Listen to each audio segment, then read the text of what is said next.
Hello, how you doing? This is C. Ray. It is a great day. Coming to you from San Antonio. I'm back in San Antonio. About 3 weeks ago, I was on Channel 4 San Antonio Living. I was on San Antonio Living, the morning program here in San Antonio, and so now I'm back again this time. But I'm back again this time because I'm at the TASBO convention that's happening in the convention center right next door here. And so I'm back up here in the room for a minute, and I wanted to just make this video right quick and share with you how wonderful it is when you start chasing your passion. When you start chasing your purpose, which creates passion.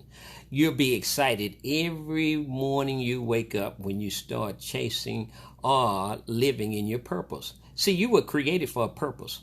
You did not happen by accident. God specifically chose you for a purpose. And here's the good thing about it. The way God has set up the kingdom, He set the kingdom up so that hey, Glenn, what's going on? He set the kingdom up so that we can win in life. And when you start walking in your purpose, it creates passion. Passion creates energy.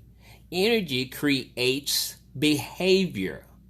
And behavior creates results. I was sharing that with a good friend of mine. Was it day before yesterday? I was sharing that with a good friend of mine on KGGR 1040 AM radio, and he said, stop, you got to bag up, you got to let me write that down. And I said, the last person I talked to said the exact same thing, that he wanted to write that down. Listen, purpose creates passion creates energy creates a behavior, and behavior creates results. And this is what he said, and that's what we want, is results.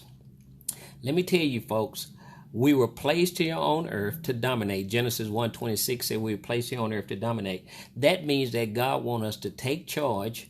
He wants us to be a light in a dark world. He wants us to make a change. And this is what I shared with a group of people as I was doing a homegoing celebration of a dear friend last week. I shared with the standing room only. It must have been 300 people in there. They were standing alongside the wall and even in the foyer. And this is what I shared with them, because I know a lot of them go to church, and we thank God for that. And I know a lot of them probably have went to church and left church, some of them out of church. And I'm not trying to make anybody do anything, but I said, Gandhi said, let the change that you want to see in the world be in you. And I said, let me change a word in there.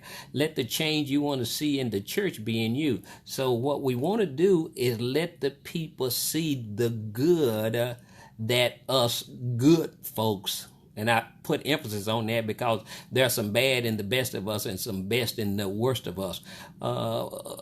Let's be the change that we want to see wherever we go. So in other words, I believe it was, what is her name? The great poet, Maya Angelou. She said that if you just criticize and don't do anything about it, you worse than the criticism. And so what I like to do, I like to find solutions. God created us to be solution oriented. And when all of us start touching lives, the contacts that I've made over across the street, I'm getting ready to head back over there. The contacts that I've made when I was over in the convention center doing the session, some incredible people that I've met. One lady heard me talking to someone else about teaching and training leadership and motivational speaking. And she said, and I seen her writing, I wasn't paying attention to her. When I finished, she handed me the card. She said, this organization I'm a part of, and they need someone like you. Please contact them. And I said, that's very kind of you. Here's what I'm saying, folks. When you have a desire to touch people and help people and love people, you're doing kingdom business. You're doing kingdom business. And so I just want to share with you that stay focused. Don't lose focus. I talk about focus in the first book, You Can Win in Life. Don't lose focus, because there's so much out there to help us lose focus, to get us off focus. And I'm going to tell you something. There's an enemy out there, but your greatest enemy is in the mirror. There's an old African proverb that said, if there's no enemy within, the enemy out there can do you no harm. We are usually our worst enemies. We must change the way we think, get in line with what the good Creator has told us to think on good things, positive things, constructive things, things of peace and joy and love, and making things have kindness. He tells us what to think on because he knows our thinking is going to be led astray. And you are what you think about. For as a man or woman thinketh in their heart, their spirit, their subconscious, so are they.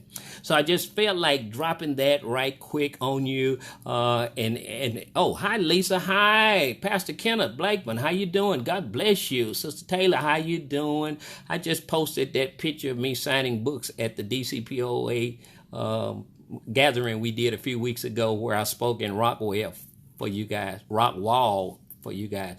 Anyway, I just wanted to share that with you guys, is that let's change the way we think. How you change the way you think? You got to read some good books. Some books like The Magic of Thinking Big by Dr. David Swart, Think and Grow Rich, Napoleon Hill. You Must See Your Way Through, C. Ray Calhoun. Anything by John Maxwell is good. I'm reading Developing the Leader Within 2.0 right now by John. I encourage my daughter, who's a coach and teacher in Cedar Hill. I said, girl, I done read about 3 chapters of this. You got to read this, because she's in a position, she's moving up to head coach. She wants to head coach, and then she wants to ultimately head coach at the high school level and on to college. I said, this book is what you need. And so she's ordering the book, Developing the Leader Within You 2.0. It has some incredible information in it. That's John's book he just released last year.